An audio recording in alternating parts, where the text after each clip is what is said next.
My hope is that this will help to break the spell. The spell that so many people are under.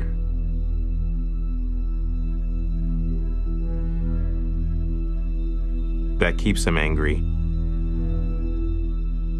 makes them bitter, blinds them from the truth, and realize that they are being deceived, that they've been lied to, that we've all been lied to our entire life.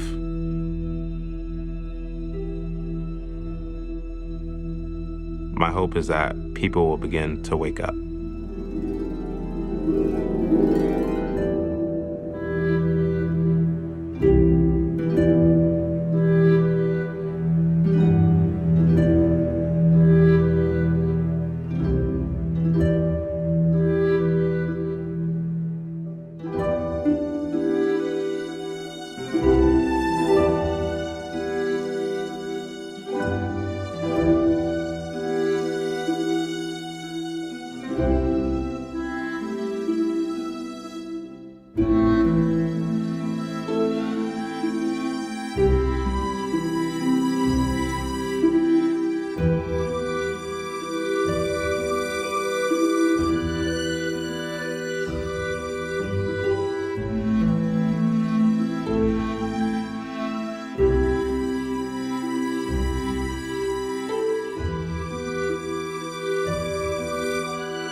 If you care to think at all,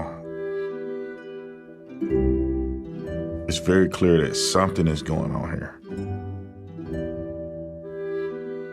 There's something to this, man.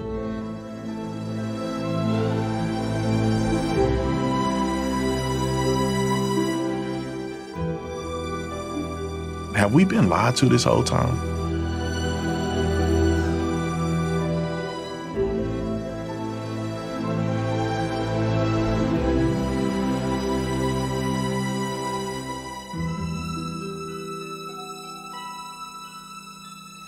I'm here at Fort Monroe in Hampton, once known as Point Comfort, the very spot where the first enslaved Africans arrived in America 401 years ago in 1619. The atrocities my ancestors endured, packed and stacked on slave ships like pieces of property, brought to this country to build it with their blood, sweat, and tears. Psychiatrists say trauma like that can affect a people for generations. No justice, no peace.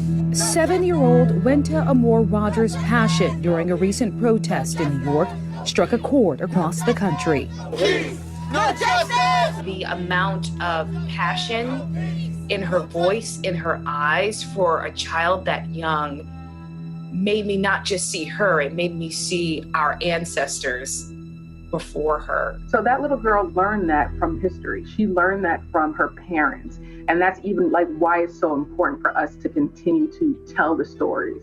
Nationally renowned psychiatrist Dr. Dion Metzger says the unrest we see today is 401 years in the making. And the point of slavery, to the point of, whippings and killing and lynchings. The whole idea of using slavery today as an excuse for the crime and dysfunction in the Black community doesn't make a lot of sense. If you look at the Blacks that came out of slavery, they were relatively prosperous, and you did not have the dysfunction and crime that you see taking place today. Black people are constantly being told that because of slavery, because of systemic racism, that their anger and their bitterness and their rage is justified. Is it possible that as Black people, we are experiencing a PTSD from what they went through 401 years ago? Absolutely. Absolutely. Just because we didn't experience it, us learning about the history or even from family stories, it's the same thing. That does not make a lot of sense, given that Blacks coming out of slavery had lives that were more functional.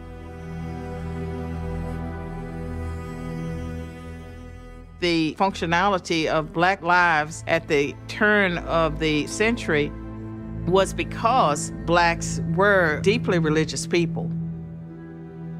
They adhered to strong Judeo-Christian values and principles. And to the extent that they get further and further away from those principles, I think that you see more dysfunction in Black communities because they've lost the anchor.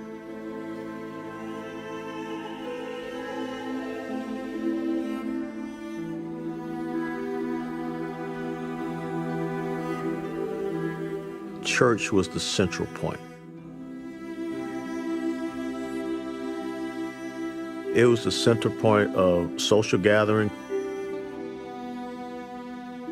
culture, religious activity, everything. Every Sunday, you woke up, you had breakfast with your mom and dad, and then all of us came out of the house at the same time, and we start walking toward Sunday school.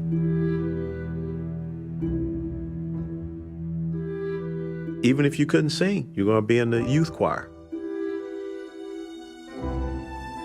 And then Wednesday, you would go to youth Bible study. And then the summer, you go to church retreat camp. Those were just expected things. And that formed a fundamental basis of the Black community. It was that sense of right and wrong, it was that sense of morality, it was that sense of discipline that we had.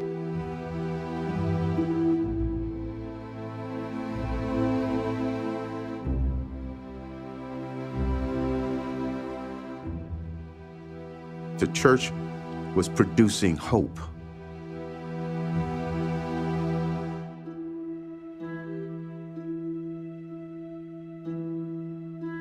It produced within the community a stability of purpose.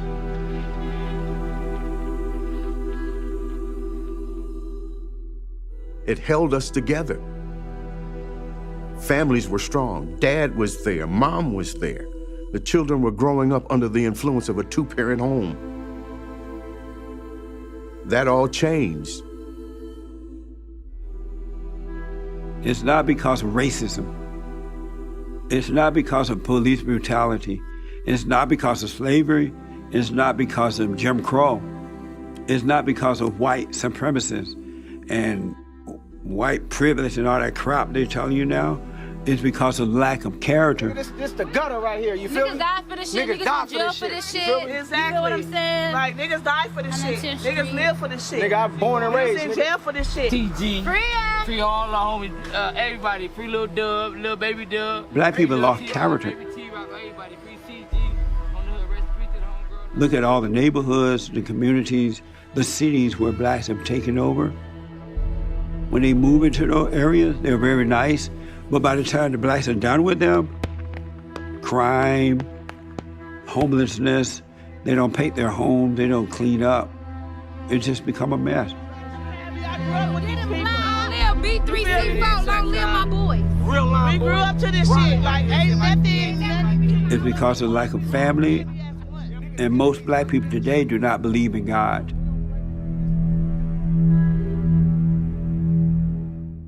They believe about him, but they don't believe in him. It wasn't that way when I was growing up, but it's that way today.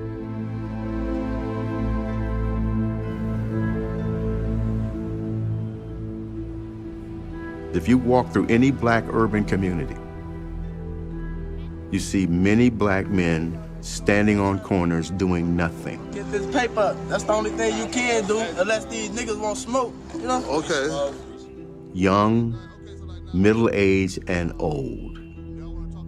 Because they're operating under a definition that is different from what God has defined for them as their role as men. We go to other spots, fuck niggas up, beat niggas up, come through this motherfucker, you gonna die. You gonna die. You can't even come to the store and get no motherfucking bottle, you gonna get robbed and killed. Right. You know what I'm saying? That's how it is.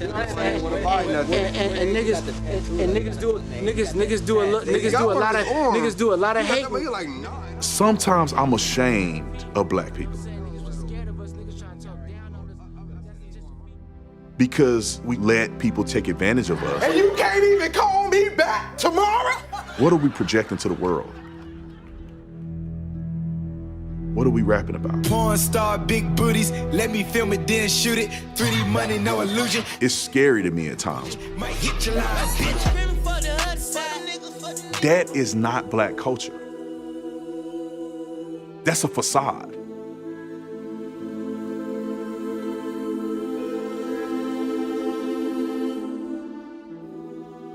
Throughout history, black folks were honorable.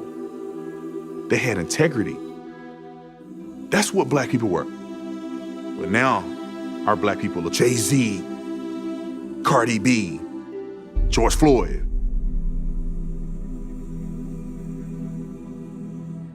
We like to deify our idols. Now that's after we've burned down our own stores. After we've destroyed our own neighborhoods. After we rob our own local businesses. After there are no more sneakers to steal. Then we'll paint murals on the wall.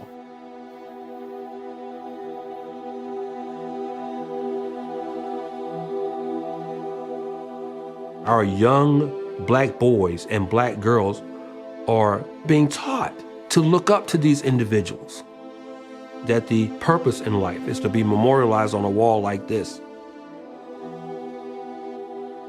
Images are powerful. You look on churches, powerful images of saints and figures from the Bible, and the goal to communicate the meta-narrative of Scripture. Who we are, why we're here, what's wrong with the world, and how can what is wrong be made right. Your worldview, your religion answers those questions. What we're seeing today is another religion communicating another meta-narrative and another worldview.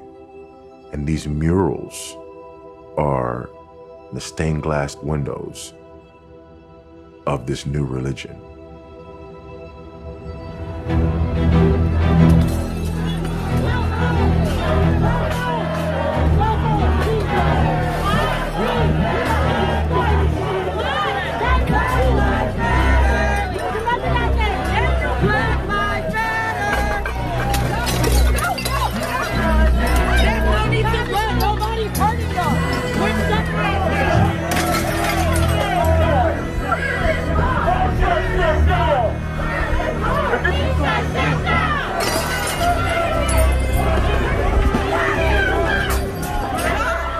I wish we didn't have to do this. I wish it wasn't the case that these kind of things were going on, but they are. And these things are going on because we're at war. And I say that, and that makes a lot of people uncomfortable. This idea of the war that we're a part of, the battle that we're a part of, the war that is raging in the marketplace of ideas.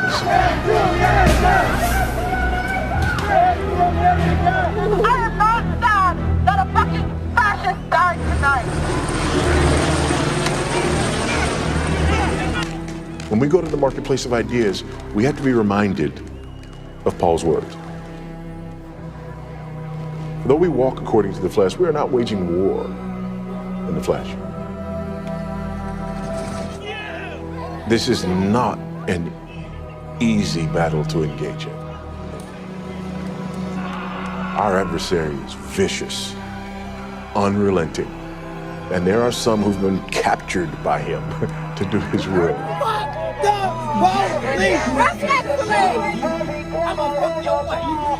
But remember this, we walk in the flesh, we're not waging war according to the flesh.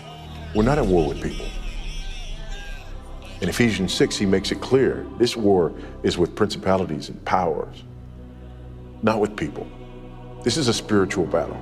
This is spiritual warfare.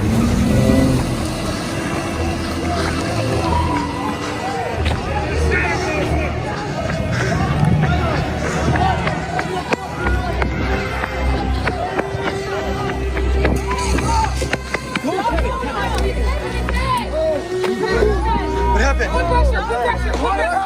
Police! Call the police! Get shot. Call police. I see the supremacy of Christ being challenged.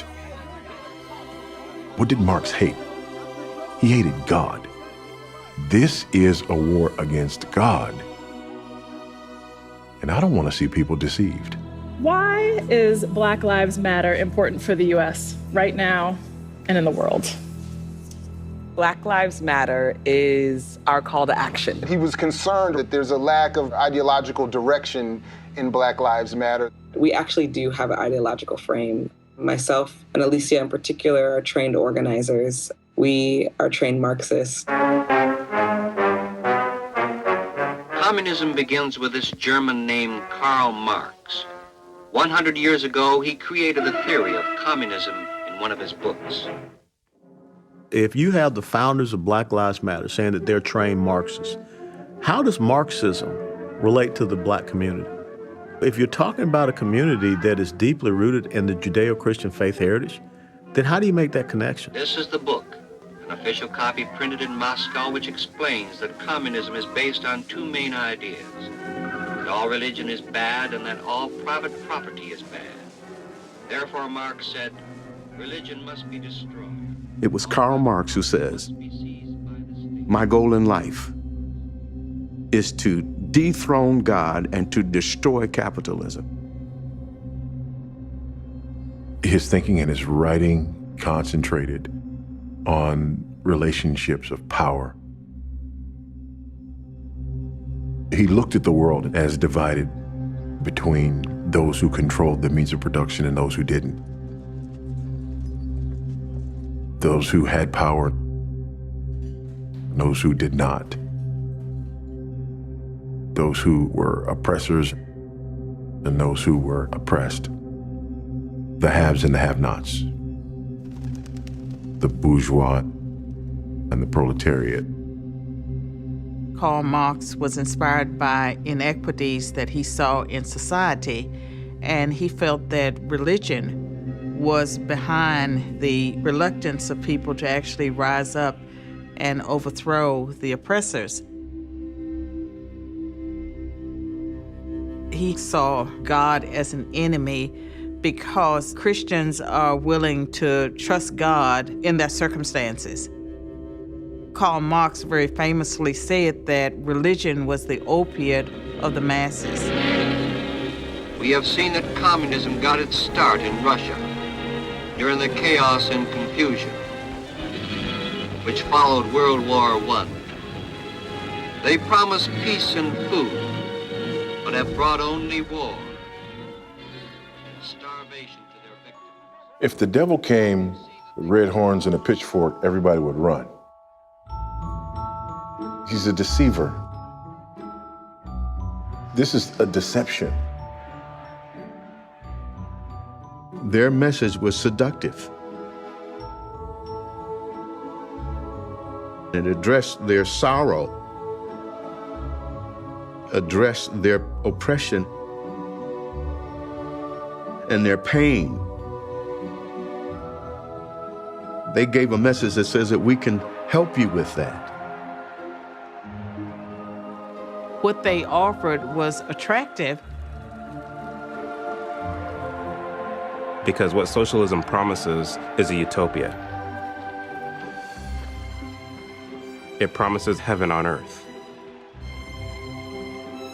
That we can have that which God promises without God. That man is the ultimate intellect and ultimate entity in the universe. That he can construct and develop a utopia that will usher in peace, tranquility, and unity of the human race. A peace that the world has not yet known. And if we hunker down and come together all in pursuit of this heaven on earth, then we can accomplish that. What communism offers and what humanism offers is a stolen version of Christianity. that tries to erase God, but still satisfy that desire in the human heart to see all things made right. As image bearers of God, we understand right from wrong. What happens is these ideologies come along and they desire to have different outcomes. They desire to put themselves in the place of God. Karl Marx wanted to dethrone God because you cannot deceive and control a man or a woman who has been born of God. He protects you by allowing you to see evil. You overcome words. You overcome culture. You are controlled by what is right. A person who doesn't believe in God is more susceptible to socialism, to communism.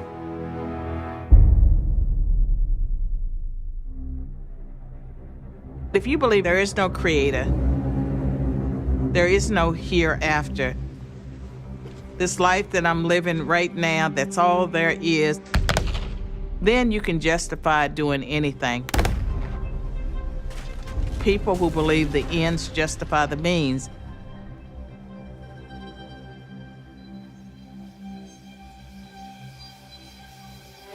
There's no reason why they would value human beings.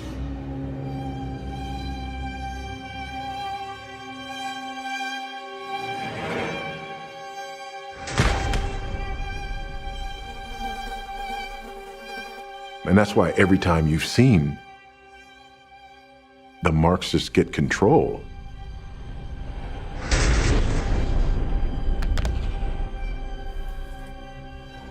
it ends with tens of millions of people dead and a more oppressive regime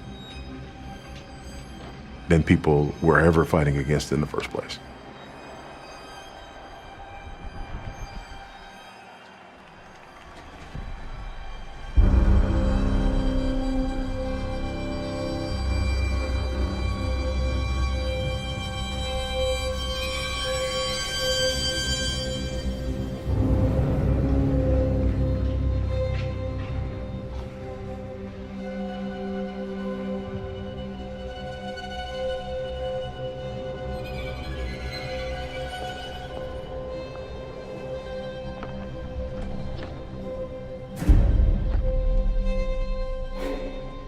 For me, it was real simple.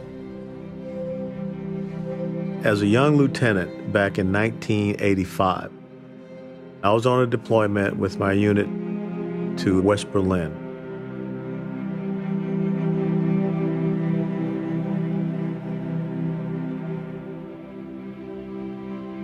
And we went through Checkpoint Charlie.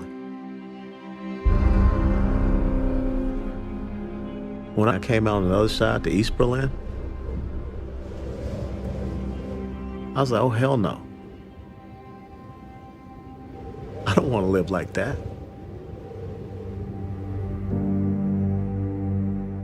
1995, I'm stationed in South Korea, near the DMZ. And I look across and I see North Korea. I saw socialism. I saw Marxism. I saw communism up front and in person.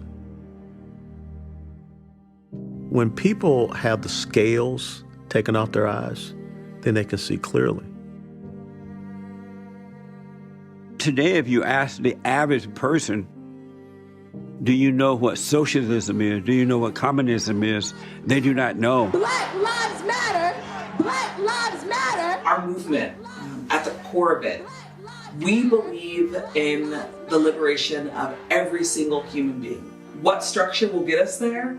Not our current one. We can see that right now because of COVID-19. Who's being impacted the most by COVID-19? Our enemies are our children and our grandchildren, because they believe in that deceptive lie. 12 people are arrested during Sunday's Black Lives Matter protests in Richmond. They fit the description of Antifa members. Across the country, Confederate statues and a bust of Abraham Lincoln was found torched. Will protesters topple a statue of Christopher Columbus? Statue of Thomas Jefferson because hundreds of statues have been vandalized or taken down since the death of George Floyd. On Tuesday, protesters set their sights on the Emancipation Memorial, the landmark paid for by freed slaves and now over 140 years old, facing calls to be removed. You see people trying to rewrite history. You see them tear down statues and rename everything. The American people know these names have to go.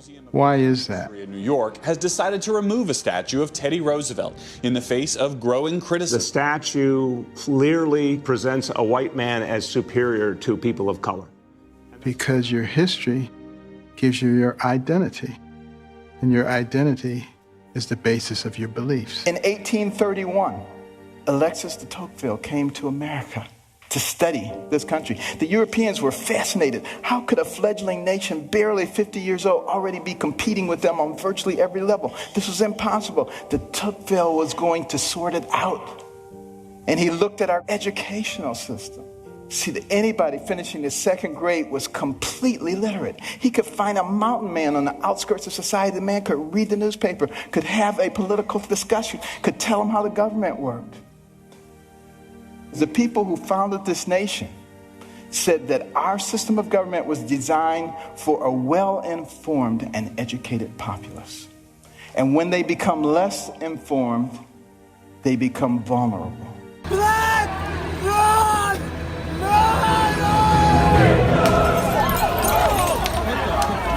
We do not comply with the regime putting targets on the backs of black people, brown communities, and Native people. We do not comply with the regime denying women control of their bodies. The people shouldn't have to hold the state accountable. The state should just be accountable.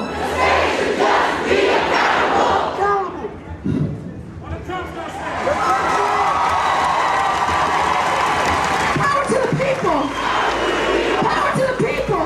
The communists have admittedly chosen the minds of our youth as a number one area for their insidious attack.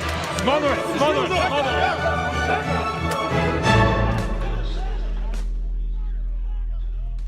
An accurate summary of Lenin's strategy for the conquest of the world is as follows. First, we will take Eastern Europe. Next, the masses of Asia.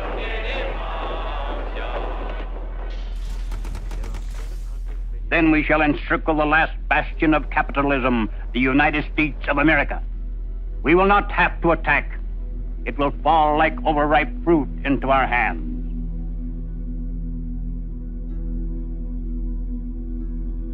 Antonio Gramsci, an Italian philosopher, a communist, who said this: we will never defeat the West with guns and conflict, but rather we will defeat them through infiltration.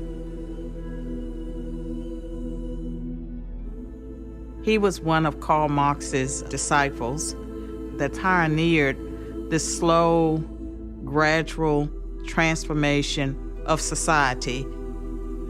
He writes and thinks extensively about Marxism. And he, like many Marxists, didn't understand why things didn't spread further. Why the Bolshevik Revolution of 1917 did not advance into Western Europe. Gramsci's the one bringing in this idea of hegemony.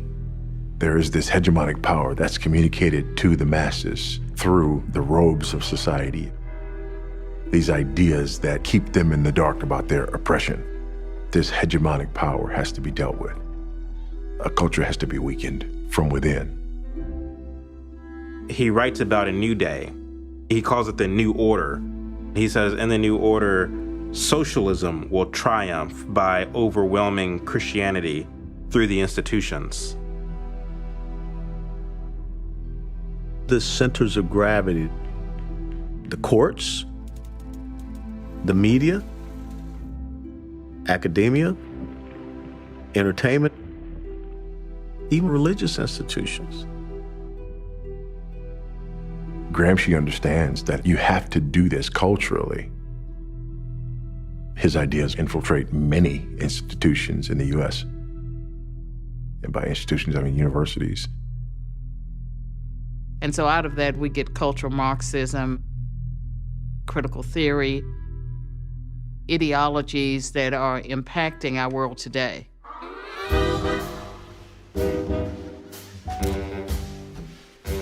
Looking back on it now, it seems as though everywhere in that year of 1913, barriers went down and people reached each other who had never been touched before.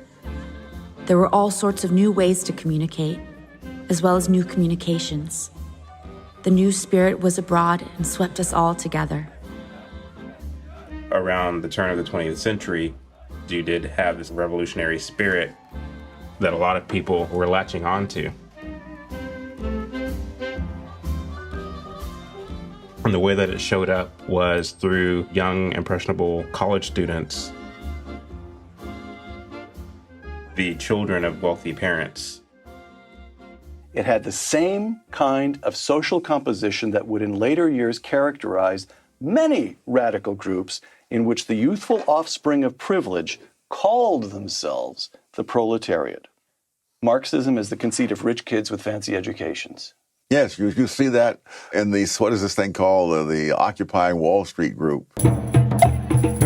I mean, how many working class people can afford to take a month off to sit around in parks and carry on? In Cuba, leftist-oriented students were the vanguard of the organized street demonstrations. In China, the communist appeal was aimed primarily at young, idealistic intellectuals, most of whom came from wealthy families who could afford to send them to school. A lot of the young students around this time, they felt the fire of Karl Marx and carried that sentiment. You just have to understand the spirit of the age. Marx is doing the science of economics. Freud, the science of psychology. Darwin is operating within the realm of biology, operating against the biblical narrative of God as the creator of all things. These guys are contemporaries within this cultural milieu that is swimming against the stream of religious dominance. On the one hand, there's amazing advancements that are taking place. It's incredible by the time you get to the 20th century, the amount and the pace at which things have advanced scientifically, the breakthroughs that have happened scientifically. And at the same time, there is this rapid deconstruction that's going on from a theological perspective as we're moving away from religious convictions toward a scientific, non-religious explanation for all things. In other words, a worldview that does not include God. The essence of it all is communication. It was as if men were saying to other men, here's a new way of seeing things, a new way of saying things, and also new things to say. Mabel Dodge. She would have dinner parties where she would bring all these radical socialist thinkers together. Men like Walter Lippmann, Max Eastman, Hutchins Hapgood, Carl von Vechten, men who went and established themselves in universities and journalism, entertainment, and became what Mabel Dodge called the movers and the shakers. They began to infiltrate those institutions, starting with education. John Dewey. The world is moving at a tremendous rate. No one knows where. We must prepare our children not for the world of the past, not for our world, but for their world, the world of the future.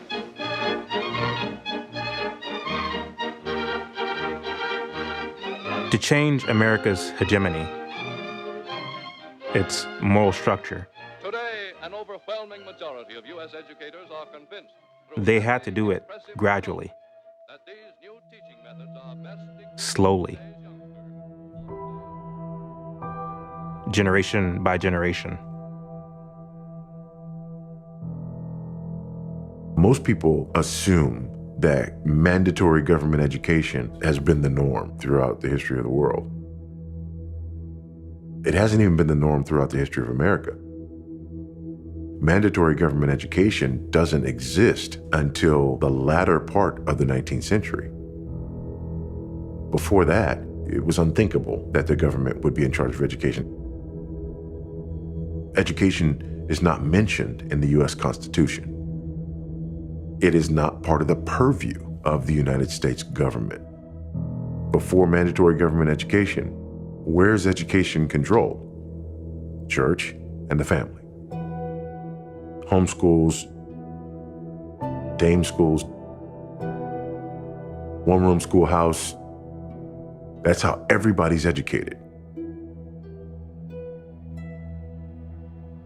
Why do you need to control education in the Marxist worldview? To supplant Christianity and to replace it with secularism.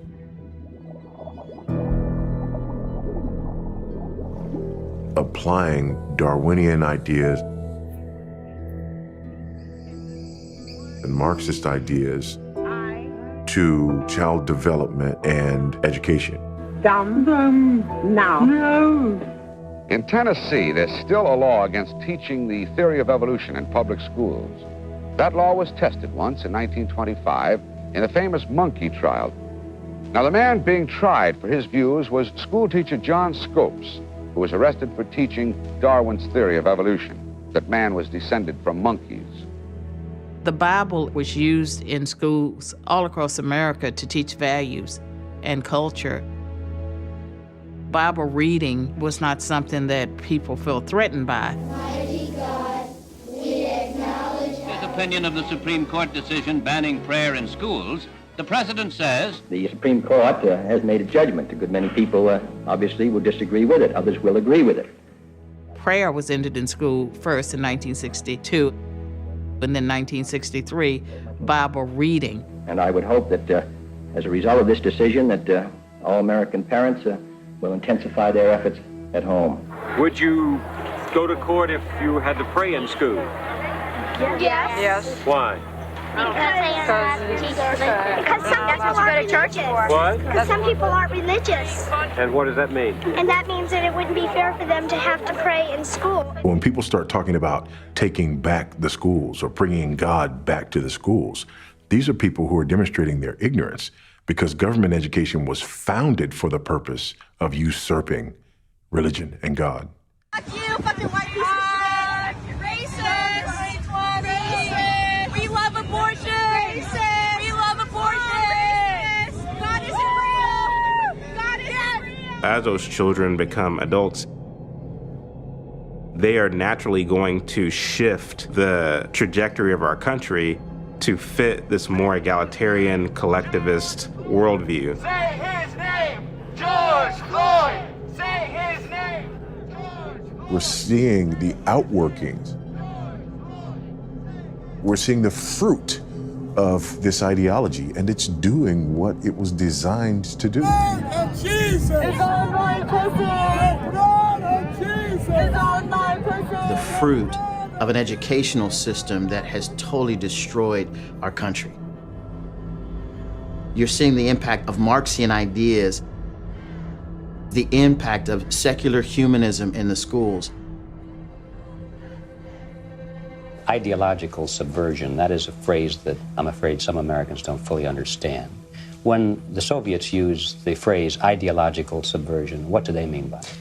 Ideological subversion is to change the perception of reality of every American to such an extent that despite of the abundance of information, no one is able to come to sensible conclusions in the interests of defending themselves, their families, their community, and their country.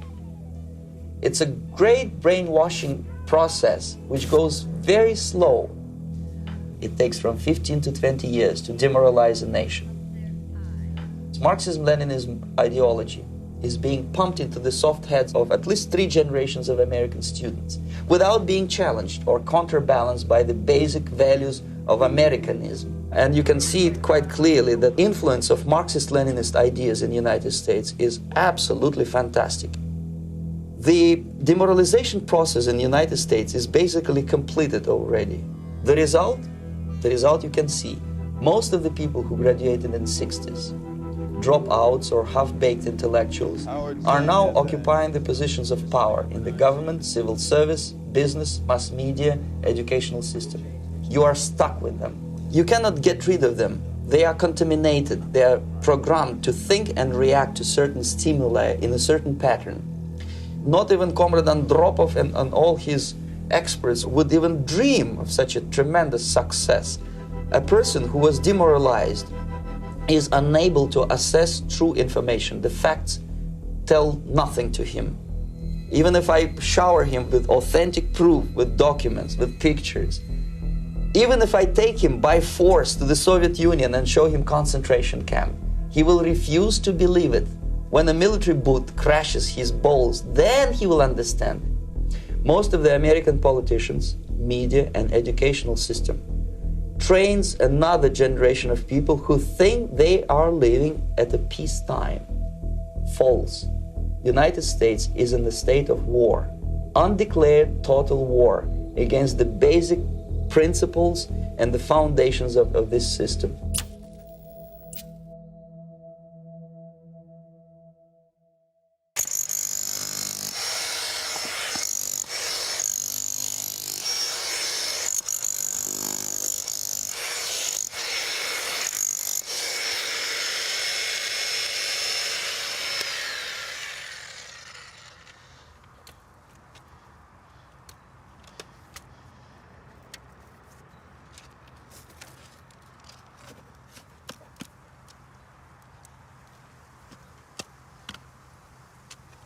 I was born in 1990. I remember every February you'd have Black History Month. Yep. And we would learn about Harriet Tubman, Frederick Douglass, and Martin Luther King. Yep. And I remember learning about the things that they fought for. Mm-hmm. And I remember at an early age thinking to myself, man, slavery must have been real hard. Segregation must have been really hard. Thank God we don't live in those times anymore. Thank God we now live in an America where we have opportunities and we have freedom and we're now considered equal. I, Barack Hussein Obama, do solemnly swear. When I graduated high school, that's whenever Obama became president. You now see this growing narrative of, well, actually you don't have as much freedoms as you thought that you have. We still live in a systemically racist country. You just didn't know it. Right. You were just naive. America has shown us historically that maybe Black lives don't matter in this country. It's amazing to me why we keep loving this country and this country does not love us back. When I leave my home for a jog, I might not come back. This is a serious issue.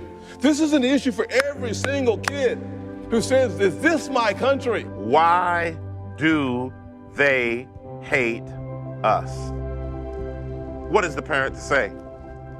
When you realize that your child has now entered the world of color. It's ironic. Black people in America are the freest, safest, most prosperous Black people in the history of the world. There is no country in this world that a Black person would rather be. Unless, of course, they grow up in this country. Then they're fed a lie that is so deceptive, they actually believe the opposite of that which is true.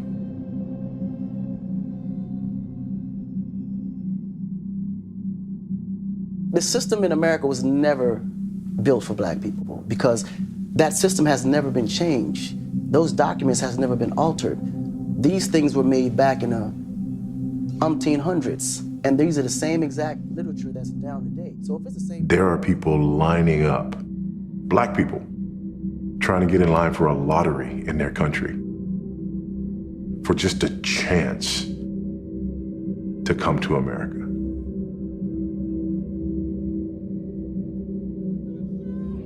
But if you hear many black Americans speak, you would think that this is a place, number one, that they shouldn't want to come to, but number two, that black people here should be fleeing from. The reason that that lie exists is because of power.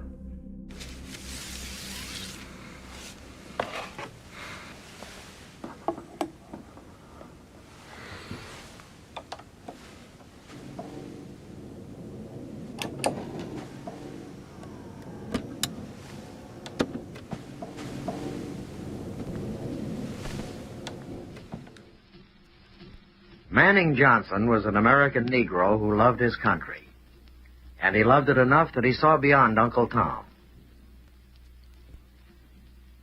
A communist of stature within the international conspiracy, Manning Johnson had the strength to renounce communism when he discovered for certain that its purpose was to use the Negro as a device to help commit all Americans of all colors to a slavery far worse than anything the pre-emancipation American Negro had ever experienced.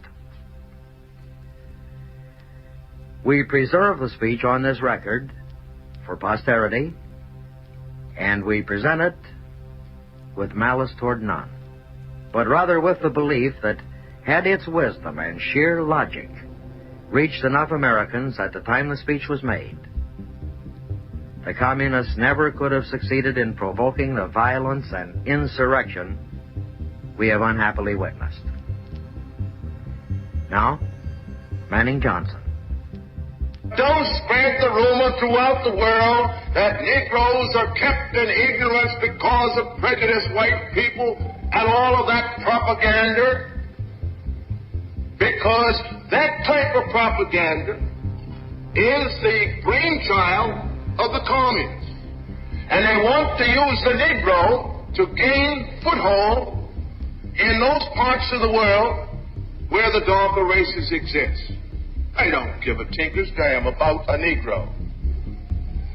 There are certain people who are using the Negro in order to establish that power in Washington. And the Negro is just merely a pawn in a game that's bigger than he is.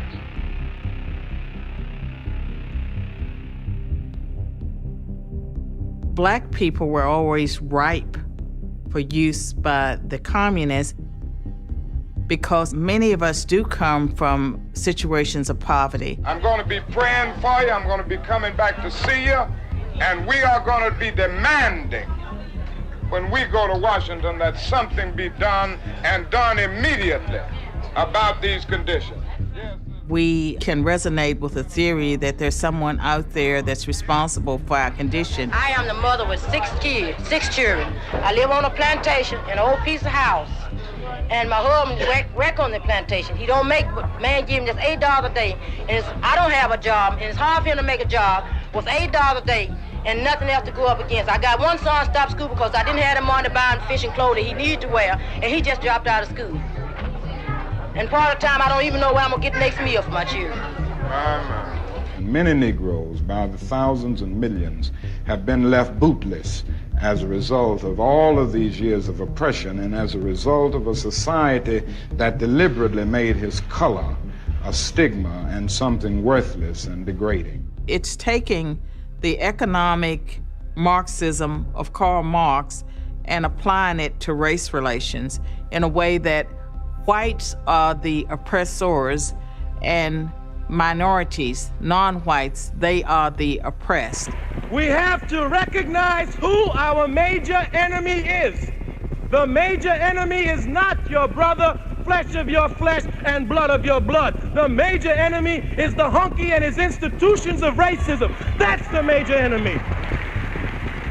And whenever anybody prepares for revolutionary warfare, You concentrate on the major enemy. We're not strong enough to fight As early each as other 1928, the communists declared that the racial differences among our people constituted the weakest and most vulnerable point in our social fabric.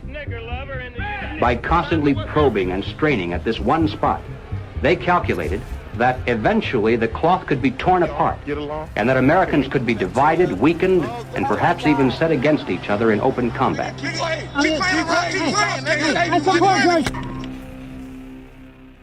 Charles, you want to eliminate whiteness. Is that true? I want to destroy whiteness, to be more specific, yes. And what is whiteness, and why do you want to destroy it?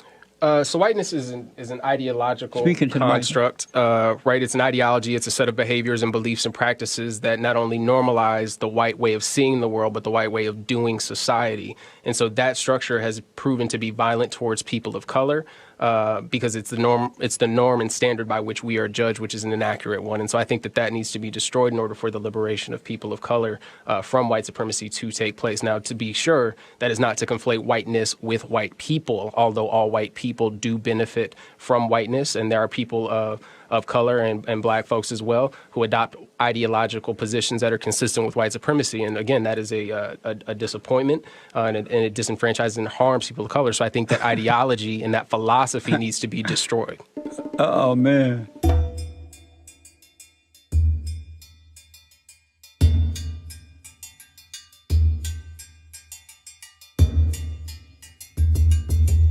What we're covering is a very layered thing.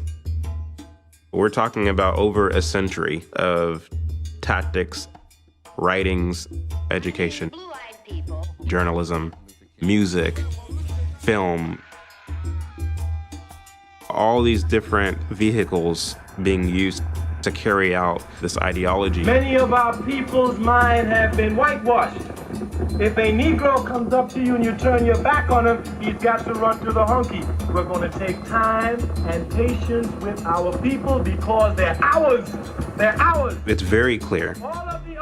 There was an intention to use black people Rotten, fascist, racist, to be a constant annoyance, Fuck you! Fuck you! Fuck you! a thorn in the side to America, Every black person out here, fuck all y'all. to affect change. In the summer of 1964, widespread rioting and looting suddenly broke out in Harlem, Rochester, Newark, Jersey City, Philadelphia, Cleveland, and Chicago, all within a few days of each other. It was as though an unseen hand had given the signal. As a Jew, I have a certain amount of, shall we say, congenital social protest inside of me. Because my people have been pushed around, well, you know, from the beginning of time. Buffalo, New York, riots break out. I want to make it crystal clear that as mayor, that we will not tolerate a violation of the law. We will not tolerate criminal activity. We will not tolerate looting and pillaging. Power has always gone into two areas, those who have money and those who have people.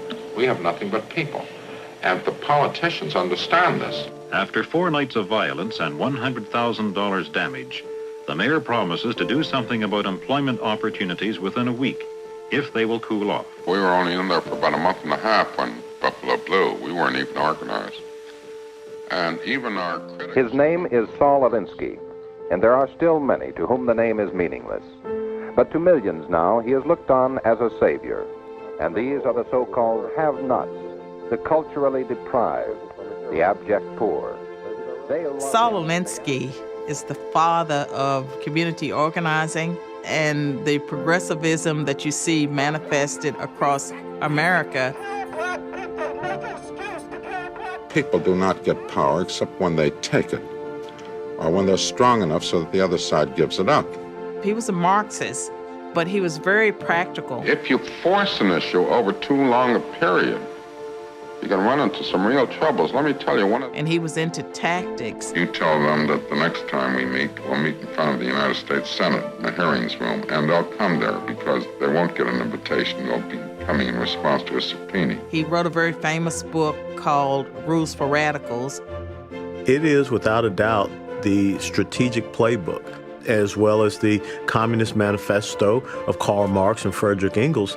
Those are the two seminary documents for the progressive socialist left in America today. What you find when you read these people and you really study them is that it's nothing for them to be deceitful and to be manipulative and to lie in order to get their ideas to come to pass. The real question has never been a silly one about the end justifying the means. It's always been, does this particular end justify this particular means? His dedication tells you everything. He dedicated his book to Lucifer. As being the first revolutionary to be able to establish his own kingdom. Now everybody understands what white power is because they own the banks. They have all the commercial power in the community. But they only have it at the expense. This is from the Canadian documentary that was done on Saul Alinsky, Organizing for Power, the Alinsky Approach. The Alinsky organization is often invited into a community by its churchmen. Franklin Delano Roosevelt Florence, a minister of the Church of Christ, is elected president of the organization, which names itself FIGHT, Freedom, Independence, God, Honor, Today. In its first year, FIGHT achieves modest victories against the city administration in the area of urban renewal and attacks anyone who doesn't offer uncritical support. All these different movements that were popping up in industrial cities in the 60s and 70s. We're sick and tired of this Uncle Tom leadership. That's why we have bills here. People thought that these were black organizations, ran by black people, for the uplift of black people. People genuinely thought that. I want to comment about the outside agitators that the mayor claims is coming into Buffalo to create the disorders.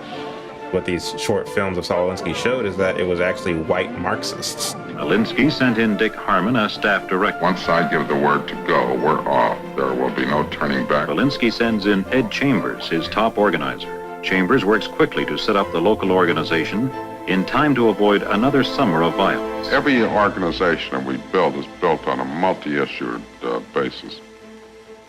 The worst thing you can do, and one of the reasons why some of the civil rights or a large part of the civil rights movement went dead, is to organize around a single issue. It becomes a straitjacket. Number one, chronic unemployment of adults and teenagers. Number two, inferior education. Number three, your slumlords. Number four, police brutality. Number five, the lack of recreation facilities. There's one swimming pool to every 50,000 Negroes, and there are... Take a single issue, and you literally lock out a large part of potential membership who may be sympathetic to the... It was very surprising to find this footage because it puts his words out there. It puts the strategy out there that communists and Marxists and socialists, whatever you want to call them, that they've been putting into practice for a very long time. The beautiful execution of power. You had these black pastors taking marching orders. One spokesman is always selected. Who will be the spokesman? I am the spokesman, one spokesman for the organization. A week ago, he is told that he's got to have a specific question and stay with it. A specific requests in regard to jobs in the face of a crisis in job inequities in the Negro community. Some 916 jobs appear to be available. That includes the 600 jobs that the county is making available. Never let the mayor get off of it. But then you're saying that they have not delivered at this point. And the second point I'd like to raise... No, you're saying it.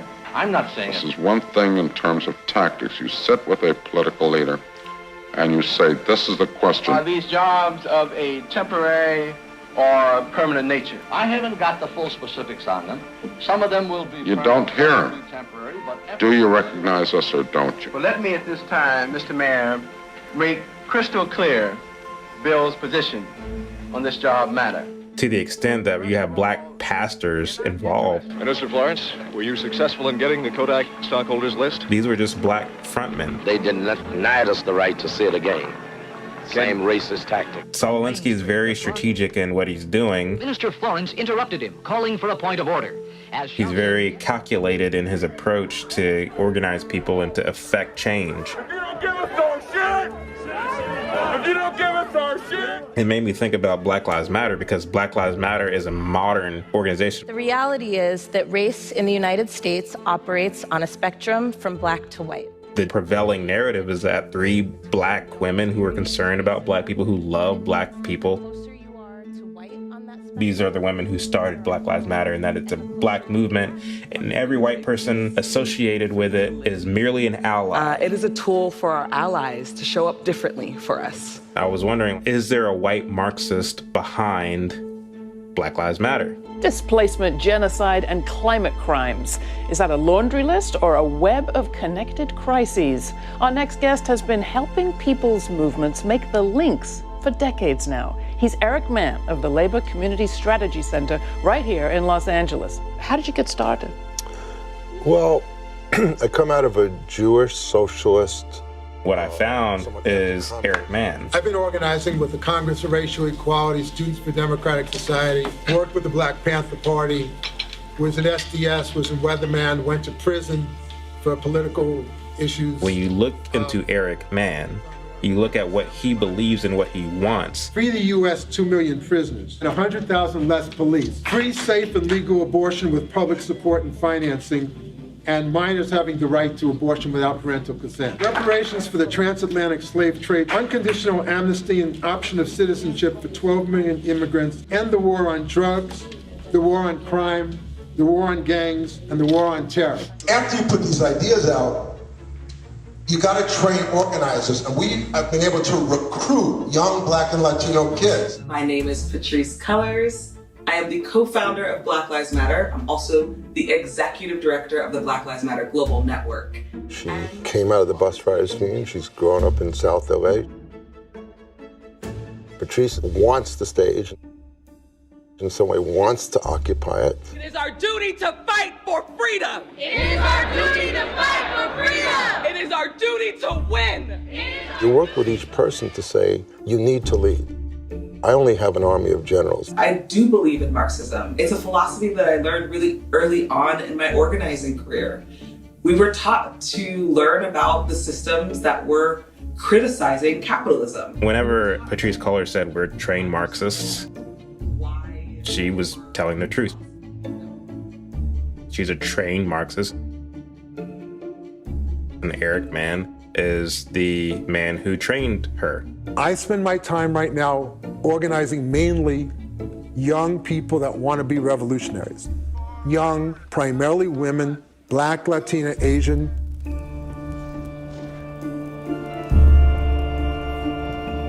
It's essentially based on guerrilla warfare principles, which is you're up against a far more powerful enemy, and you have a very small little army, and you're trying to figure out with this little army that maybe at best is like a flea bite. You know, how do you kill an elephant with flea bites? We start with the intersection of the Black and Latino community as a strategic alliance that's central to building a broader multiracial left. This is the father of Black Lives Matter. Of the Black trans women who have been murdered. To the extent that Black people are involved, these are useful idiots. These are people who are fronts to carry out the agenda of white Marxists. If we don't have a base in the Black and Latino community, we can't branch out. You gotta have a strategy, and that's at least my strategy.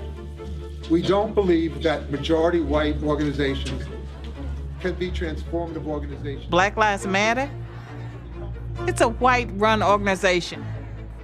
It's a white movement. And it's all about destroying America and using people of color in the process. And so it has been, with but minor variations in one country after another. Divide the people.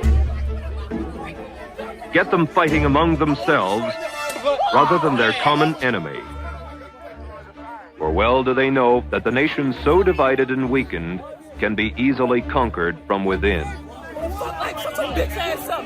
This entire block has create the appearance of popular support George Floyd through a favorable press and the use of terror, intimidation, and the creation of martyrs. Make the world believe the revolution is a popular one, particularly among those being liberated.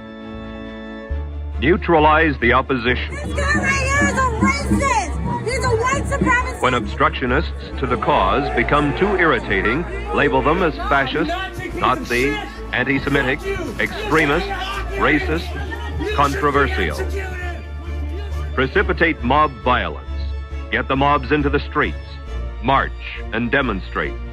As the demonstrations grow in number and intensity, they will acquire political character through the desired collision and open combat with the forces of law and order.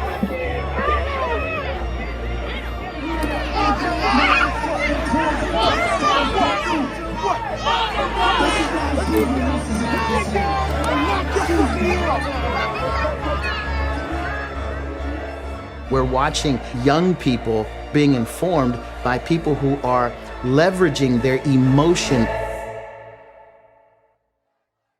They don't realize that they have been drawn into a very radical movement where their lives will be taken over.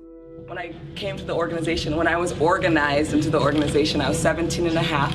I was really angry, and I didn't have a direction. I just was spewing anger. I was angry at. Anytime you want to start a movement or you want to brainwash the people, you have to deal with those who are angry. If you're not angry, you're not with me. Then the communist movement can come in and pretend to be a friend to use you. 1968. The wheels were coming off the wagons. Dr. King was assassinated. We became quite race conscious. Now they after the white people, they gonna congregate. They gonna caravan out in Inglewood, Playa del Rey, and everywhere else the white man's supposed to stay. They gonna do the white man in tonight, and I'm gonna wait. We went from being the nice Catholic kid to the angry black kid. I was angry about things that happened in the past. I was angry about things that were gonna happen in the future. If you said good morning to me, I was angry. If you didn't say good morning, I was angry. And people exploited that. I remember going to Harvard Square. All night we were rioting. And I got back home. I couldn't explain to myself why I just did that.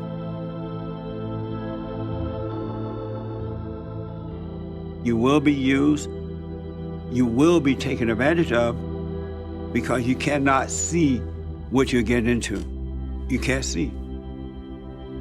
The first conscious act in organizing our people is to let them know who they are.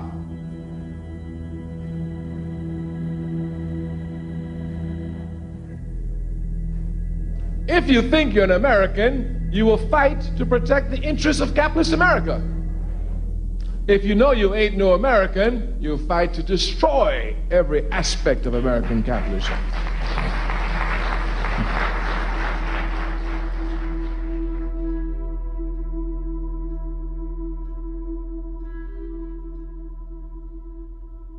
All of us come from somewhere. All of us have origin stories.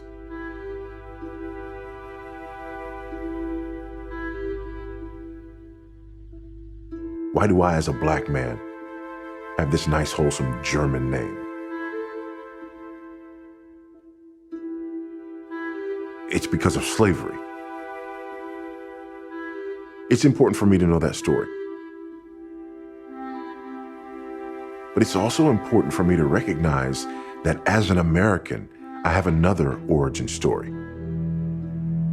And that origin story is not 1619. It's 1776. Because that's America's origin story. And I am an American. And that origin story is filled with suffering and struggle and bloodshed and overcoming adversity.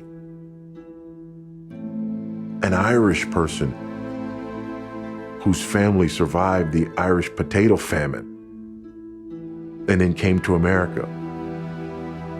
It's part of our origin story as America. My Jewish brother, whose family survived the Holocaust and then came to the United States. You could go on and on and on.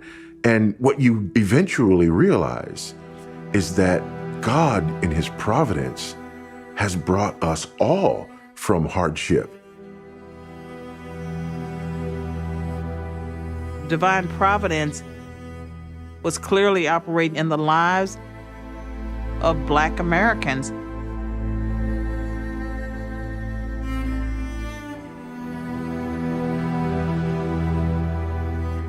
Yes, slavery was horrible, but out of slavery came Black America.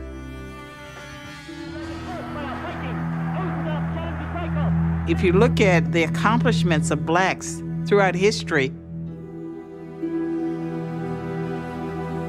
that would not have happened had they not come to America. We are blessed.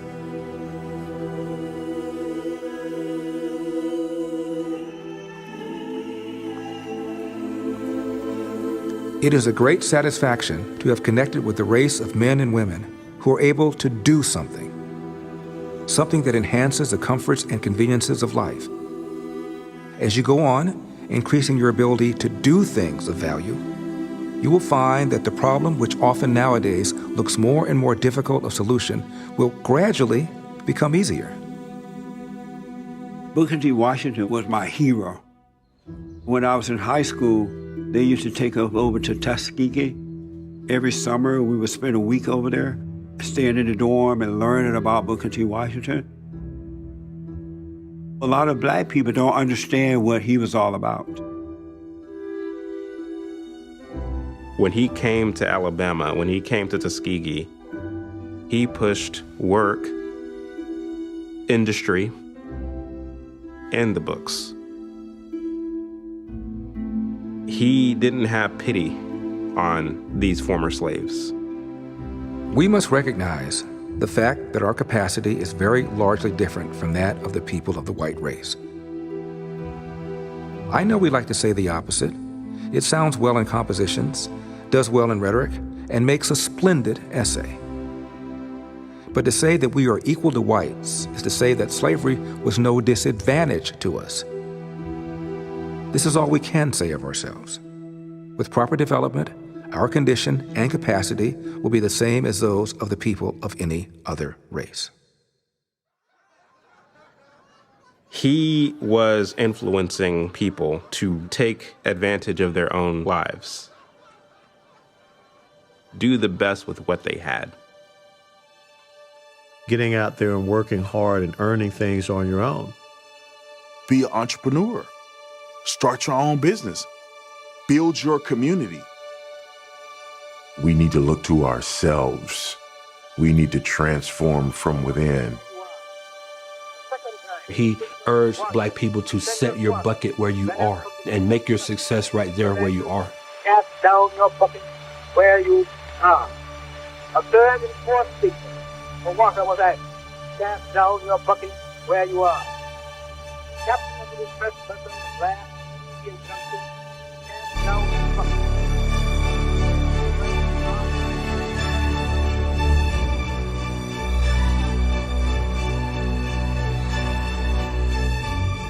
It is said that necessity is the mother of invention. The need to have goods and products available to us in our community, entrepreneurs came up. Black stores, Black doctors and dentists and other professionals established their business, influenced by a Judeo-Christian ethic that says if you don't work, you don't eat. A Judeo-Christian ethic that talked about the father to be the provider and to take care of the family. Innovation and creativity produced the kind of responsiveness that we see take place. Texas, Georgia, Atlanta was bustling. Oklahoma. No one ever loses anything by being a gentleman or a lady. No person ever lost anything by being broad. Remember that if we are kind and useful, if we are moral, no matter what people say about us, they cannot pull us down. But on the other hand, if we are without the spirit of usefulness, if we are without morality, without economy and property, without all those qualities which go to make a people and a nation great and strong, no matter what we say about ourselves, we are losing ground. Nobody can give us these qualities merely by praising us and talking well about us. And when we possess them, nobody can take them from us by speaking ill of us. When you look at these pictures, you get a sense of what Black life was like in an era where we're told that Black people were unhappy. Some of them look pretty prosperous. Richard Samuel Roberts, he captured almost 2 decades of Black life in the South during a time when today we're told Black people could not mobilize upward. And in these photos, it tells a true story.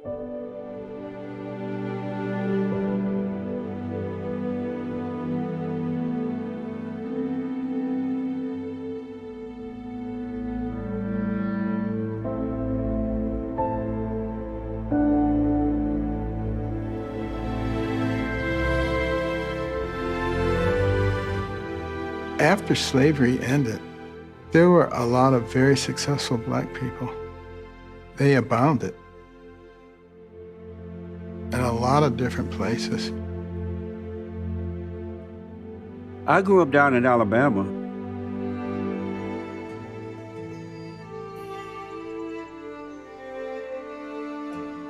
When I was growing up, we were not raised to hate.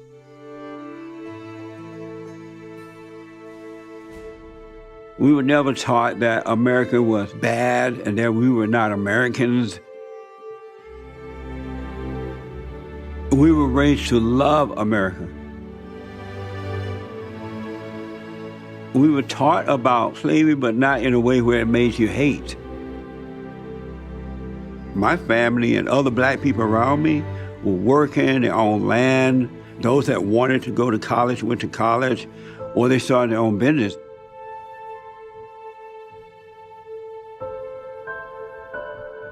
My father was born in 1915 in the Jim Crow South,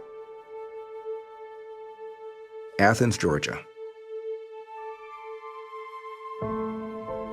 My father always taught my brothers and me that the door is wide open. I never felt like I was a victim. I never even felt we were poor. I remember thinking my father was rich. I remember asking my father for a quarter, and he went in his pocket and he gave it to me. I thought my dad was rich. My dad was a janitor. Elder did not come to his politics by accident. His father, Randolph, was dirt poor with little education. He went to night school, held down 2 jobs, and raised a family. He was a janitor until I was 10 years old. Then he started a little small business, a cafe not too far from downtown LA.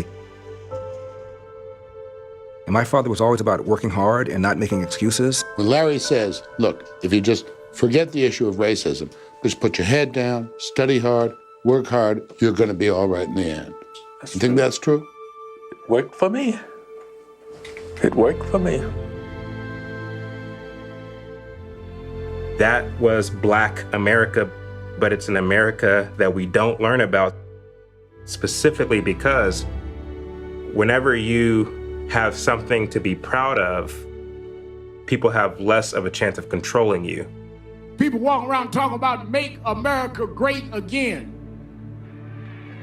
Give me the date that America was great for everybody. It wasn't great for Blacks when we were enslaved and then had to fight Jim Crow and then fight for the right to vote. It has now gotten to the point where it is impossible for me to believe Black leaders and the Black struggle in America. I see the lies and the manipulation from the media, Black leaders, the dumb, ignorant, cowardice, brain dead people who are ruining our country. on a false narrative. Racism. I'm willing to deny It was to unify our nation. 90% of what people are saying. You know, I imagine the slaves Here's why. thought, thank God we're gonna all be one. The first legal slave owner was a black man. Hundreds of black people owned slaves during slavery.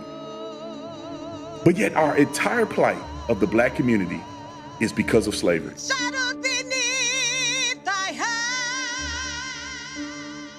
Look at the 1920s and 30s when Black Wall Street was around and black people prospered. Black people were successful, they were working hard, they were building things. Concentration of black success and wealth in the 20s and 30s that we don't even see today after the civil rights movement. I'm starting to become skeptical of the civil rights movement. We are not told the entire truth of the civil rights movement because Martin Luther King was a socialist. Free at last. Thank God Almighty, we are free at last. Are we just hearing his one speech and people are glorifying his one speech like they glorify BLM? Racism is not only happening in the United States. In 20 years from now, Black Lives Matter is going to be the new Martin Luther King movement. And nobody's going to correct history. Dramatic videotape obtained by Channel 5 News shows what appears to be a group of LAPD officers beating a suspect. Many of us who had been trying to convince the public that these kind of incidences were happening were almost relieved. It was like, finally, it was on camera. This is why you can hardly ever trust black people in this country. King suffered a fracture. I did not know that Rodney King took cops on a high-speed chase. And then I went back in the context of that whole scenario. Rodney King never complied. Rodney King was a criminal, ruining the black community almost every year of his life. And all of a sudden he becomes a god.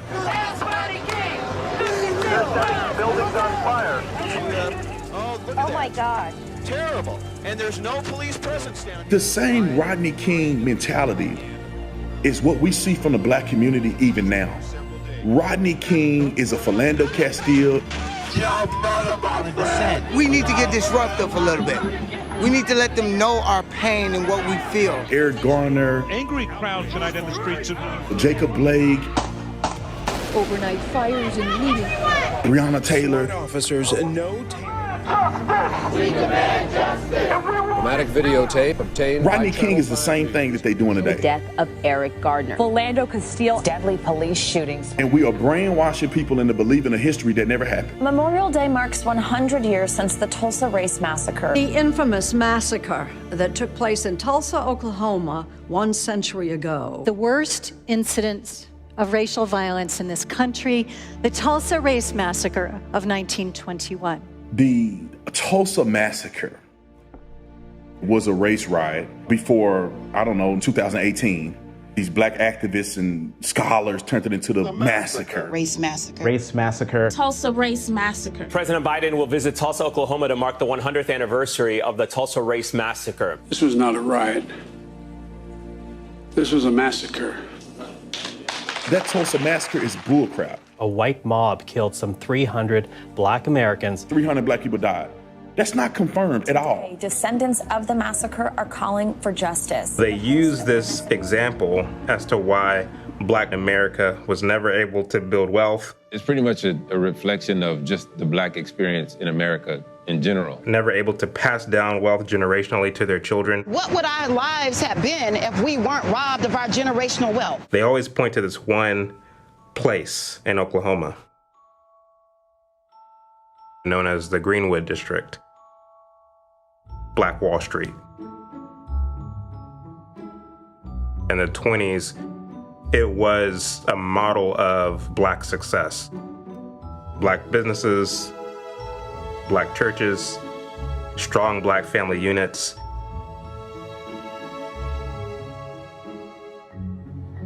What we're taught is that the white people who lived in Tulsa, Oklahoma were jealous of the Blacks who lived in Greenwood. We're told that they developed this plan to go in and destroy Black Wall Street, to displace these people who lived there, to burn down these businesses, to kill as many black people as possible. Black people in Tulsa have been oppressed ever since the massacre for 100 years. That black success died in 1921 with the so-called massacre. There was a pastor in Oklahoma named Solomon Sir Jones. He was able to film a lot of black life during this time in Oklahoma. The riot happened in 1921. 1925, according to Solomon Sir Jones's footage, Black Wall Street was built back.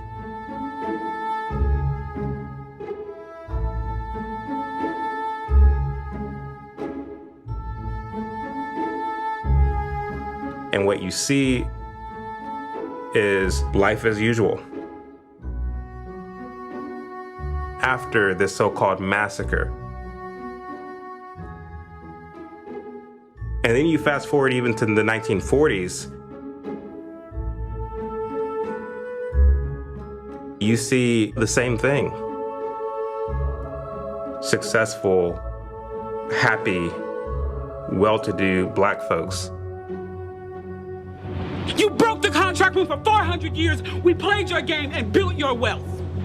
You broke the contract when we built our wealth again on our own by our bootstraps in Tulsa, and you dropped bombs on us. This is the bitterness and this is the anger that these people hope to get out of framing Black Wall Street. When they say, why do you burn down the community? Why do you burn down your own neighborhood? It's not ours. We don't own anything. The whole point is to keep people angry, to keep people protesting, to tell you that America was never built for black people. The reason we could never be who we wanted and dreamed of being is you kept your knee on our neck.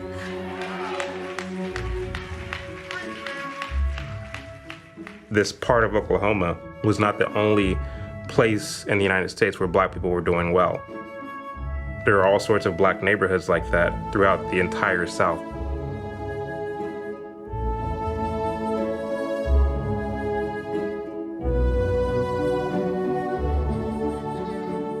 The fact is, those schoolhouses aren't standing today. Those businesses aren't standing today.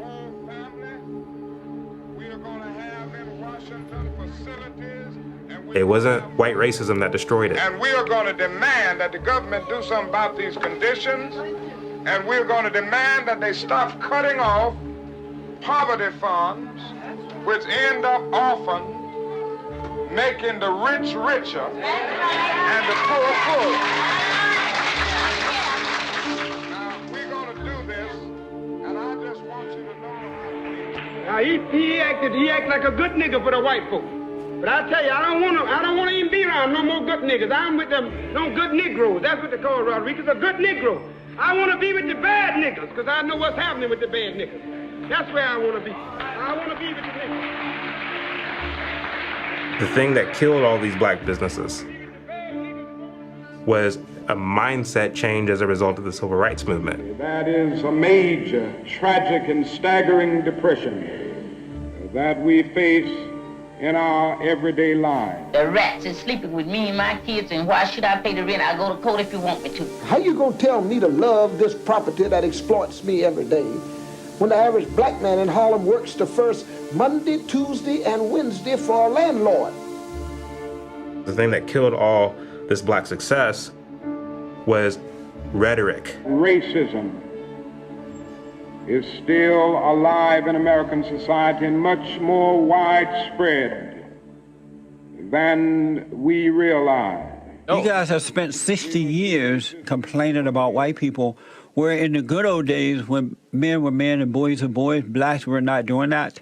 They went out. When was this time, Jesse? Please enlighten me and the listeners. When was that time? Before the civil rights movement.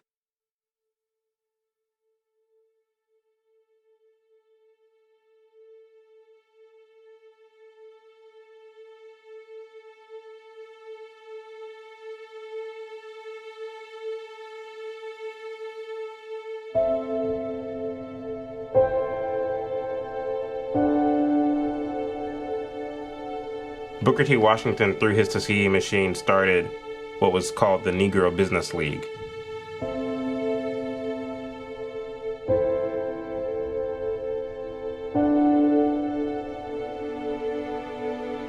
One of the proteges was a man named Philip Payton.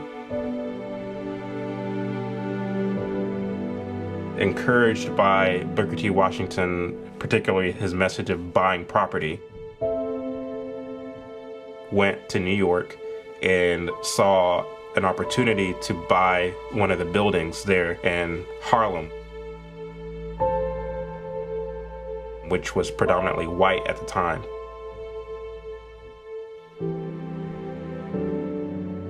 So he bought this building, and then he began to buy more and more buildings.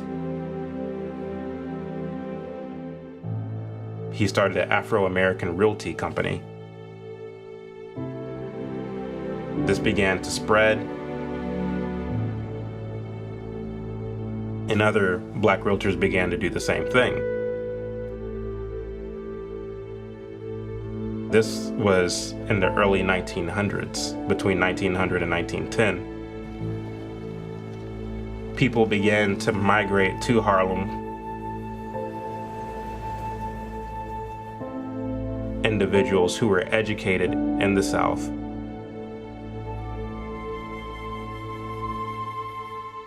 They were coming to Harlem not as dumb, ignorant former slaves, but as individuals who had education, who had skills.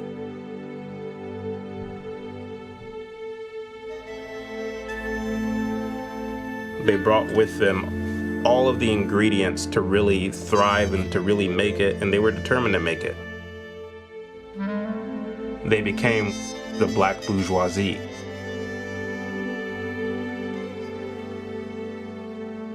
The narrative that we have today is that black people were always at the mercy of white people. That black people came with their hands out, and it was really up to the white person as to whether they will allow black people to exist or not. There's this commercial that Beats did where one of the lines is, "We don't get to exist. We don't get to exist. We are forced to survive." We're forced to survive. The narrative that that's trying to paint is that black people cannot make it and cannot put one foot in front of the other unless white people allow us to. Why do you see white people as supreme We over don't. you? Yes, We you don't. do. No, You just said it here. No, I didn't. White supremacy is a structural issue. Now, white people, and some white people, not all, some white people do feel that they are superior to black people. No, you feel that they are. No, I don't. They don't feel that way. No, I don't. We've made it very clear that we don't feel that way. White people do not feel that way. You can't speak for all white people. I've had so many arguments with black people over the years. The blacks who are insecure. They say during Jim Crow era that everywhere black people went, they were being attacked, that black people lived in fear of white people. Racism. You have a beautiful placard here that talks about drinking fountains. Right. Right? And so when white folks are legislating where black people can get access to water, that is a structural form of racism. But even when they had the for colors only drinking fountain, for white only, blacks were still doing better then than they are today because the men were not sitting around whining like little girls talking about white people holding them back. Black folk had up 100 times more before social integration hit. See, I'm old enough to tell you all that. You all not old enough to know that yet. When I was a kid, see, we had something. We weren't looking for any social integration. You know why? Because we had our own businesses there. We had our own cab companies. We had our own restaurants. We had our own hotels. We had our own school systems. My family was part of one that had the only black bus line in the entire United States. All of our mechanics was blacks. All of our drivers were blacks. Electricians was black. Everything was black. We know what killed our buses? What? Social integration. When all of a sudden, y'all started talking about Rosa Parks and Martin Luther King going down to Alabama, want to integrate the bus lines. Integrate whose bus line? I have always ridden in the back of the bus because I didn't have guts to get in the front of the bus. But now the time had come. I was riding in the front of the bus. Blacks in Winston-Salem says, we want to ride on fronts of white buses. So we said, we don't have any white buses. They said, well, get some so we can ride on the front of them. I feel like a complete asshole because I never thought about that. Like that whole time they did the boycott, They should have been trying to establish their own bus company as opposed to wanting to ride. I never thought about that. Y'all boycotted for a year just to want to ride on the front? See, you're a smart man. I never thought about that. but you got it now, right? In 1905, black people were literally buying entire buildings. This idea that blacks were always at the mercy of whites is just asinine, at least when it came to Booker T. Washington and the effect that he had on those who put his ideas into practice. He really pushed vocation, learning skilled trades, becoming your own man, taking responsibility of your own communities. And then you saw this large exodus of black people out of those skilled trades. Yeah. Why do you think so many of them left work? Because they fell for the lie of the so-called black leadership. In the slave South, Negroes impoverished and mistreated have sought remedy by pouring into the cities. W.B. Du Bois is a towering figure in black intellectual history. And oftentimes people will pit Booker T. Washington and W.B. Du Bois against one another. Up from slavery, Booker T. Washington, W.B. Du Bois, the souls of black folk. Booker T. Washington, Tuskegee Institute. W.B. Du Bois, the NAACP. The NAACP collects millions of dollars for racial incitement. They go out of their way to create race issues, because the more race issues they create, the more they've got an appeal for begging for funds. But what do they do with that money? They do not spend one single cent to build any factories or shops to create jobs or to contribute to the development of free enterprise in our country. They're not interested in that. They wanted to be the head of black people. W.B. Du Bois was a traitor. He was an enemy of black people and America. A socialist, a communist.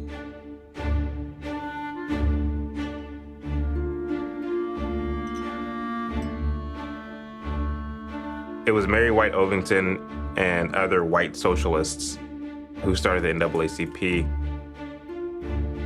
White socialists who sought to use black Americans to carry out their socialist agenda.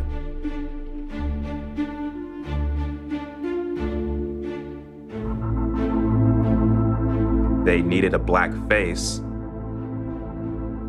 That's where W.E.B. Du Bois came in, to be the perceived leader, to appear as amiable to the black masses, to Trojan horse this radical ideology.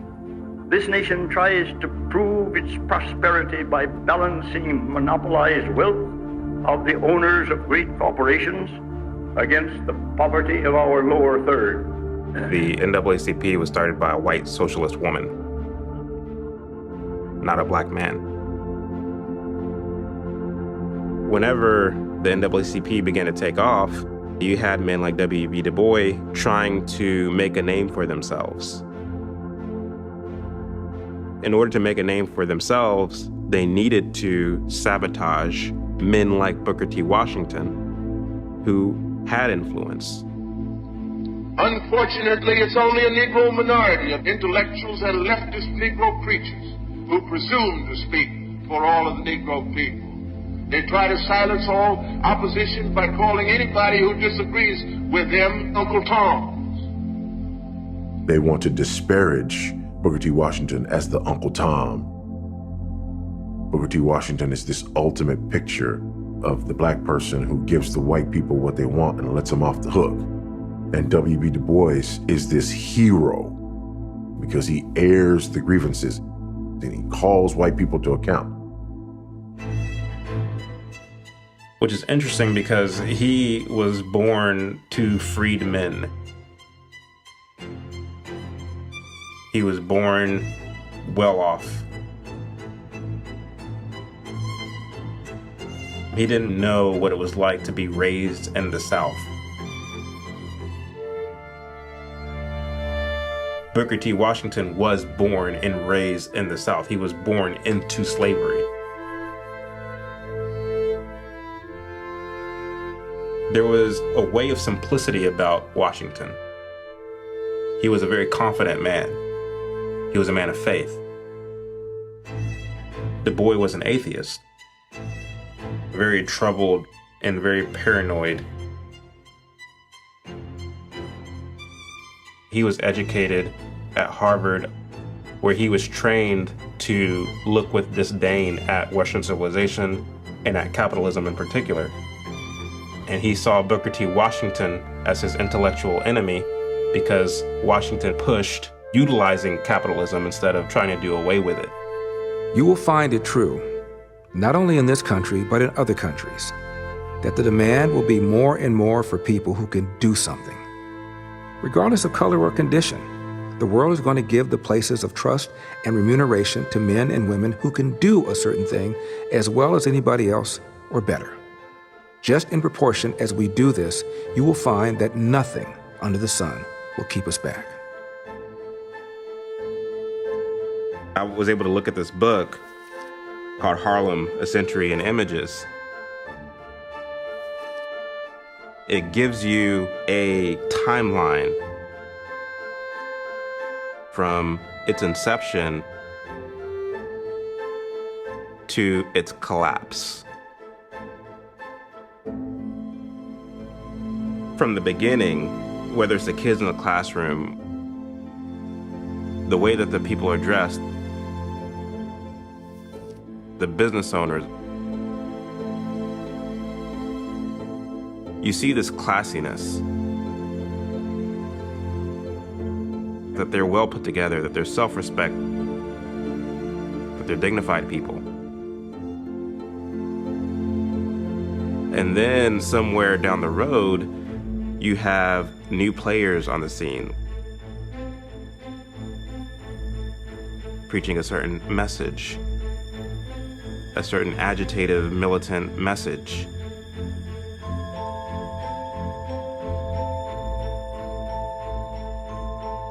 The faces go from being delighted, happy, and hopeful to all of a sudden being angry.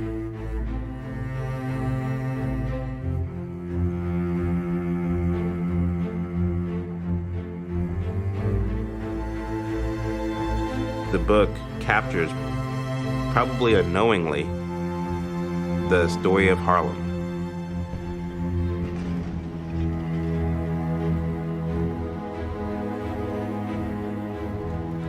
Ideas have consequences.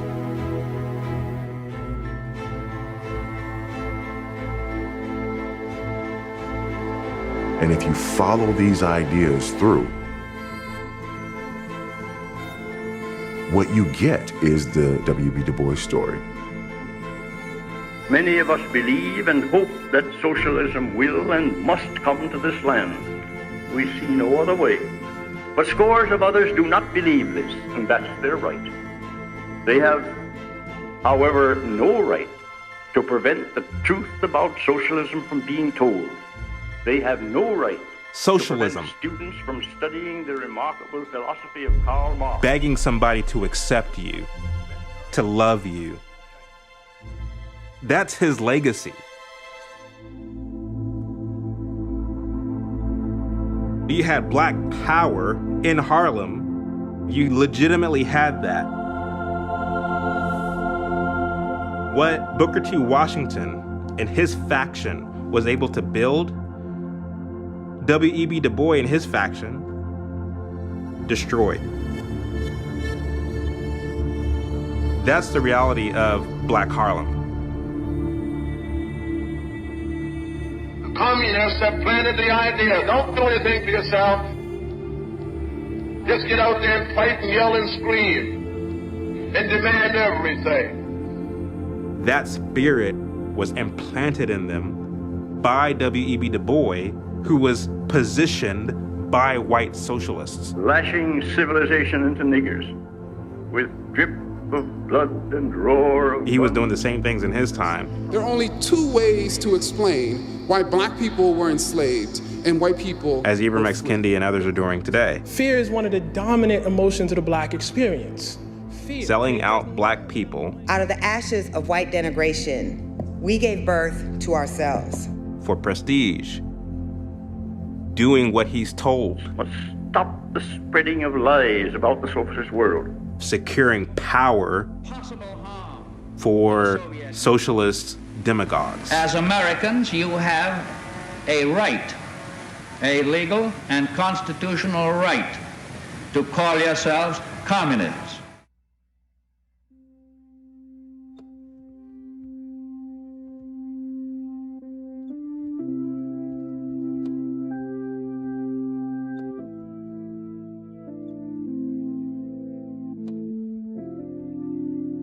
The Communist Manifesto. Karl Marx says that the communists latch on to any movement possible around the world in order to rein in their agenda, in order to materialize their efforts. My people, the Negro people of America, have in the Communist Party their best defender, the unfailing champion of their cause. I'm Julia Brown. For 9 years, I was a member of the Communist Party. During that time, I learned that the communist conspiracy had been planning and working to bring violent revolution to America. If all goes according to the communist blueprint, Americans will believe that the chaos and violence has something to do with civil rights. We've heard people talk about Mississippi, and we heard people from Mississippi saying that things are so terrible in Mississippi until there's only one thing that will solve the problem in Mississippi is guerrilla warfare. We're going to put every cracker in Atlanta on his knees. We want that, we want that, we want that, we want. Our enemies were quick to find our weakest point for their attack. They knew that racial differences could provide them with an excellent wedge to divide our people. That's your enemy out there. He's your enemy. Don't you forget it, because I ain't, honky. Their strategy simply has been to keep hammering on that wedge, to drive it deeper into our social structure, to open all wounds that have long since healed, and deliberately to create new ones wherever they can. We are at war. Right. Fought behind the enemy's lines. You better get you some guns. Don't you forget it. They scared of my rifle. Wait till I get me an atomic bomb. Having been on the inside, it's easy for me to recognize this revolutionary agitation in disguise. But the average American finds it's hard to believe that something as worthy and noble sounding as a civil rights movement could possibly be a communist maneuver.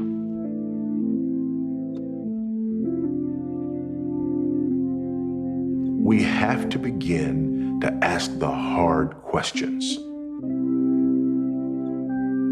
Are there things culturally, are there things generationally that we've been doing, that we've been thinking, that we've been believing that are contributing to these problems? Are there things in some of those victories that we won that maybe flip things in a different direction than we thought? Did we begin to depend on the government at the expense of the strength of depending on our families and our fathers and our men? This administration today, here and now, declares unconditional war on poverty in America. Along came the Great Society.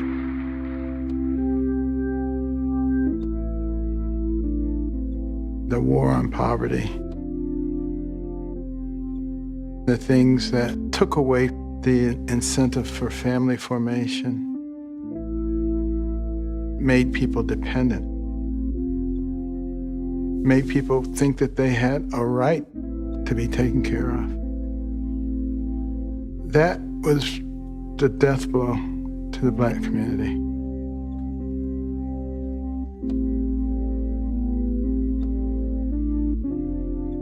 It's changed the psyche.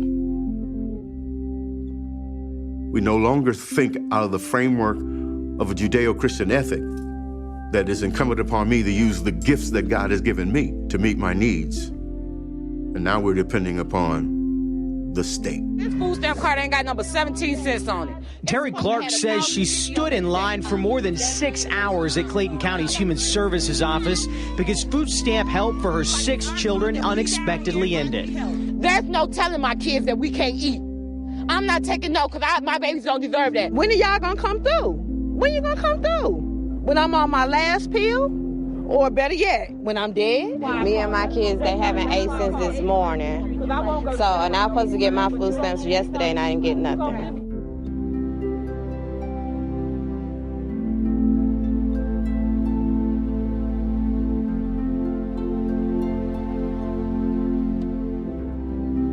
I sometimes wonder, what would America be had the blacks not fallen for the trap or the tricks of the so-called civil rights movement?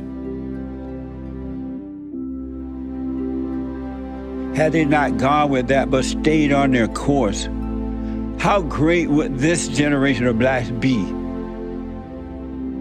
They would be inventing things, creating things, and have a peace of heart and peace of mind, and they will be able to live with their neighbors without ideas and thoughts about being hated because of their color and things like that.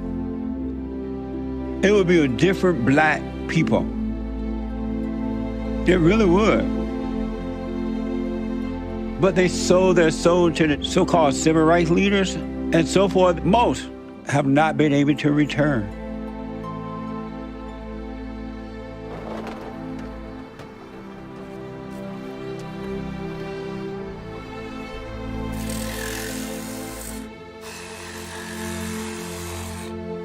It was difficult for me to realize what I realized about Martin Luther King.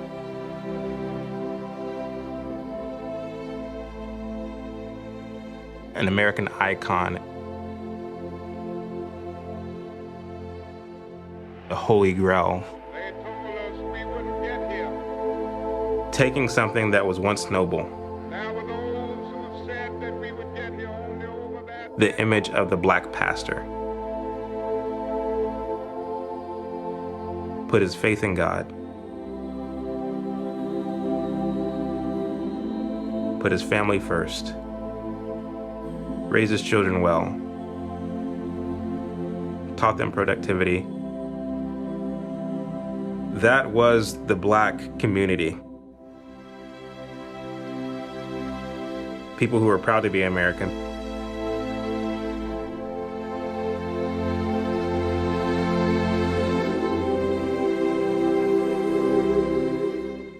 What Martin Luther King gives us is that image. The thing I want you to understand is this.